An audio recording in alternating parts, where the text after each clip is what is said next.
grey, overcast, and raining and windy. So back to typical Tassie weather in this springtime that we're in. Welcome to Tuesday, the 16th of September. And we've got a fair bit going on today. All right, so I'll just wait a second to see if anybody's actually going to. Is it going to work? Would be the better question. Is it going to work? All right, so the moon is in Cancer today, so we do have that extra feeling type of experience. All right, so that's why in the words I have written to tune into the feelings today. All right, I don't know. Let's have a look. Is someone? No, not yet. All right, you just, oh, good morning, Sam. Okay, it doesn't look like it's working. So I'm just going to have to read it and come back and check everybody's comments. All right, so now there's a lot of Chiron activity today. I was just sitting down and doing, my pre-work. And, the one that I was talking about yesterday was the fact that Venus was coming up into a sextile with Mars while Mars was looking over at Chiron. All right, so Mars opposition Chiron, but Venus sextile Mars and trine Chiron. All right, so she's still connected with all of the emotion and the learning that is going on. All right, the awareness of a wound or a sensitive point or topic. Okay, so now, so today, yes, the moon's in Cancer, but that's just sort of amplifying the feeling. But we've got now Venus is sextile Mars at 1 p.m. So there's the passions are aroused, or people could be getting very excited, maybe in conversations, remembering Mars is in Libra and Venus is in Leo, that maybe the conversations get heightened or excited or passionate, or, like Mars is trying to hold it together here. Uh, he's got a sore toe, or he's got something that is hurting, but he's still trying to negotiate. All right. So we've got this. How is Mars going to take it? Is he going to crack it, or is he going to be diplomatic? All right. So we've got that. All right. Let me click the button and say good morning. Oh my gosh. Hello. Hello, Kate. How are you? And happy birthday for yesterday, I think it was. Anyway, happy birthday, beautiful. Good morning, Sally. Good morning, Barbara. Hello, Alicia. How are you? Hi, Louise. Good morning, Kath. And good morning, Deborah. So nice to have everyone here. All right, so back to the feels for today. All right, so now, all right, Mercury. All right, sorry. Venus is sextile Mars. Like I said, there's that excited conversation around 1 p.m. I'm sorry, Kate. I don't know how many hours different you are to do the time, but I'm sure you know it's 8:30 a.m. here. So add your 1 p.m. there today. All right. So 1 p.m. Venus, Mercury. 5 p.m. Mercury does his in conjunct to Chiron. All right. So Mercury, who is hanging out with the Sun and the South Node, which is bringing up all of this stuff. We're in eclipse season. All right. So cognitively, we could be very aware of what the sensitivities are. Like I said, Venus was approaching cautiously because she is a knowledgeable queen. And I just keep going back to Queen Elizabeth, the poise and grace and the experience and awareness is very important in today's day. All right, so 5 p.m. Mercury Chiron. Now, at the same time, sorry, I've got too many squiggles on my page. Now, all day, the moon in Cancer is moving towards Jupiter. All right. So there is this growing awareness. Now, with Jupiter in Cancer and the moon in Cancer, the family patterns and ancestral behaviors could be the awareness that we're connecting in for ourselves. All right. In the words, I've asked you to sort of connect in with where the blocks are happening, whether that is in your actual life or in your physical body. All right. So we know that emotions get stored in the body, but we also know that patterns of behavior, therefore, and the ancestral thought patterns also get stuck in our body. So we could, they say, oh, it's a family trait or it's family genetics. Is it really family genetics, or is it actually that belief that gets stuck in the same area of the body that we pass on, all right? So the moon is moving towards Jupiter all day. There is that growing awareness. Mercury makes that connection at 5 p.m. Now at 6:30 p.m., the moon trines the north node and sextiles the south node. I just feel like this one is that shift in awareness. Remember, Mercury was at 5, the north node is then at 6:30. So maybe we're sort of putting it all together. I feel like there's this, we're in this state where it feels like jelly, but we're supported. It's not air. I don't know. I just feel like I'm just getting this physical sensation here of maybe support, but also restriction. All right. The sun is opposition Saturn and Neptune. So that actually makes so much sense now that I'm thinking about it. There's a restriction of Saturn, yet the fluidity of Neptune. All right. So here we're sitting in this weird space. All right. So then at 8:30, Venus is trine Chiron. All right, so Venus gets in on the act first because then at 1 a.m. tomorrow morning, Mars does its opposition to Chiron. So you can see how all these Chiron things are clicking into place. And, with this eclipse, mid eclipse place, there are things being exposed. That's what eclipses do. So you can just sort of the lid is getting lifted on a whole lot of things through the awareness and the connections that we're making. All right.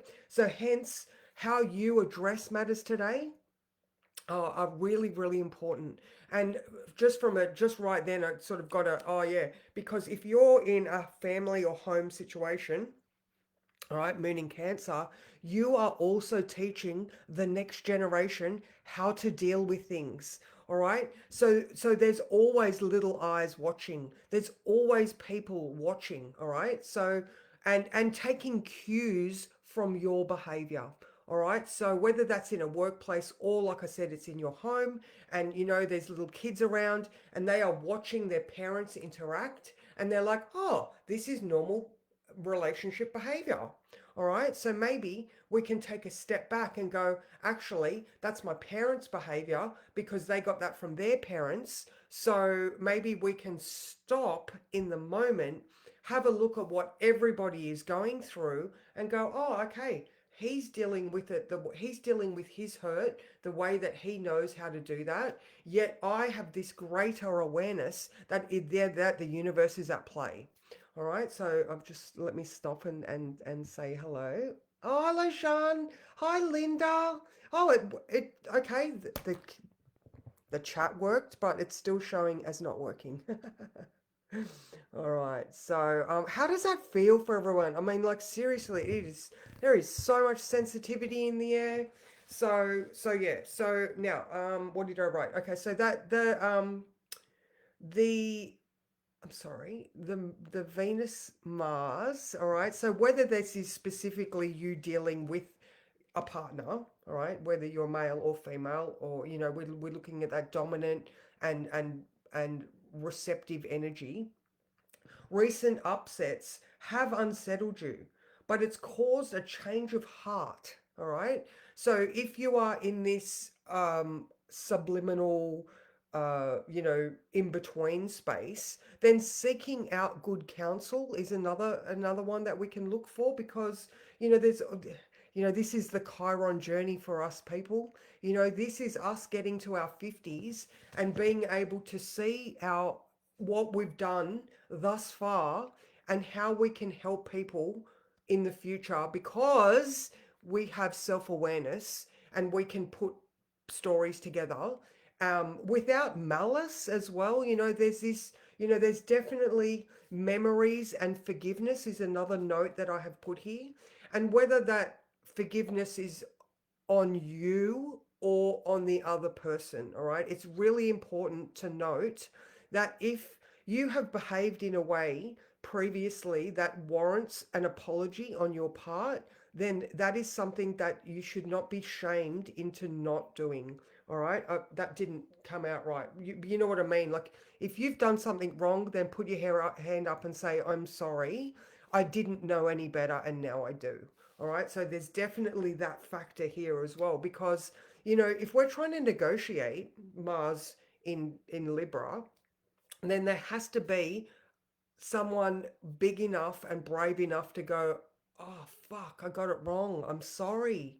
I said all that stuff because I had a misunderstanding of what the actual thing was. All right. So, memories, forgiveness, being old enough and wise enough to make statements like, I got it wrong. I fucked up. Sorry. You know, I don't know how many times I say to my boys, you watched me growing up as I was helping you grow up. And there are plenty of times where I have said, I am truly sorry for how I misinterpreted or misunderstood. I didn't know any better. Now I do. Please forgive me, or please don't let that misunderstanding guide you on your path, because now from my perspective I see it differently. So you know what I mean? Like, yeah, I don't know, I hope you understand what I'm trying to say here. you know Being wise also means that you can say sorry. Okay.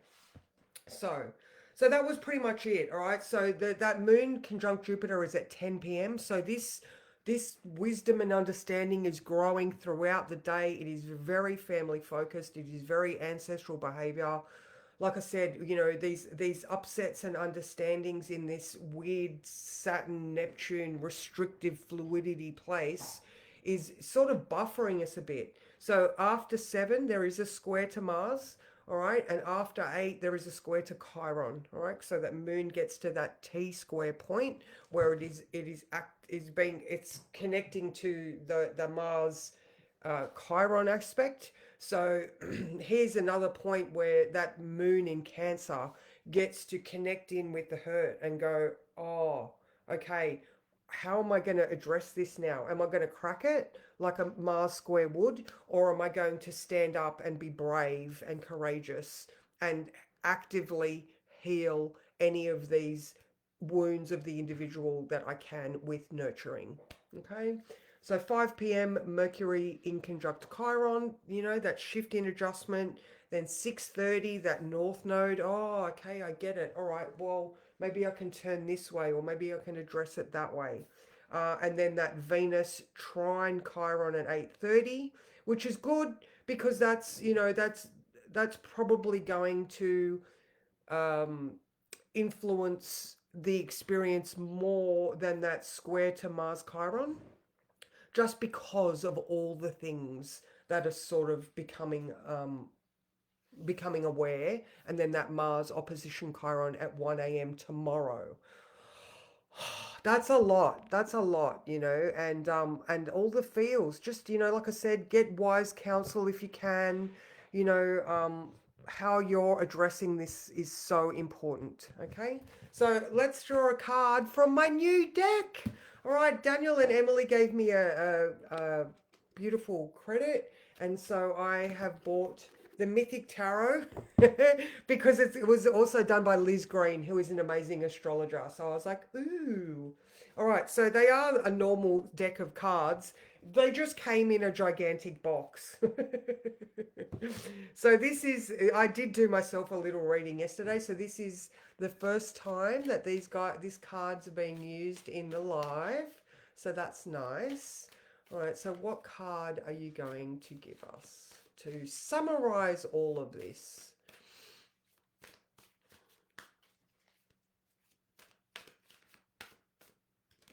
This one.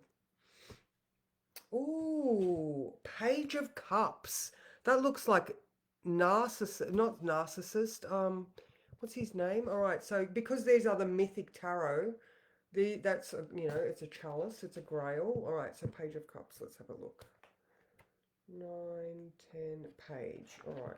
Oof, I'm not reading all of that. All right. All right. Oh, it is narcissist. There we go. I recognize the flowers. Okay, so when the Page of Cups appears, it's the birth of something new on a feeling level. Oh my God, how perfect is that? This is definitely the birth of something new because you are feeling this new awareness. All right, this might be a new relationship, a new quality of feeling within a relationship, or even the birth of a child. But it also augurs the renewal of the capacity to love, beginning with self love after a time of hurt and withdrawal. This delicate quality must be nurtured or it can rapidly vanish. That is so spot on. All right, so we are definitely using Chiron to nurture the feelings so that we have the opportunity for this new path to unfold before us. We do not need to act from old hurts. Like I said, we can say sorry if we were the ones that got it wrong. Like there is no shame or blame in not knowing everything that the universe has to offer. So I love this. I mean, I don't feel like it's developing into the story of Narcissus, where he then looks into the water and can't get enough of himself. But I feel like it's definitely, you know, that the lowering of the ego so that the lessons can be learned wisely, and you can be a good example of a functional adult being that allows their situations and knowing to change through time. Boom, that's it. One more click and um okay, that's it. So you guys are awesome. Thank you so much, and I will see you tomorrow. If there are more comments, I can't see them, so I will endeavor to reply when it's finished. So see you tomorrow, and my 9:30 group, looking forward to seeing you at 9:30. See ya.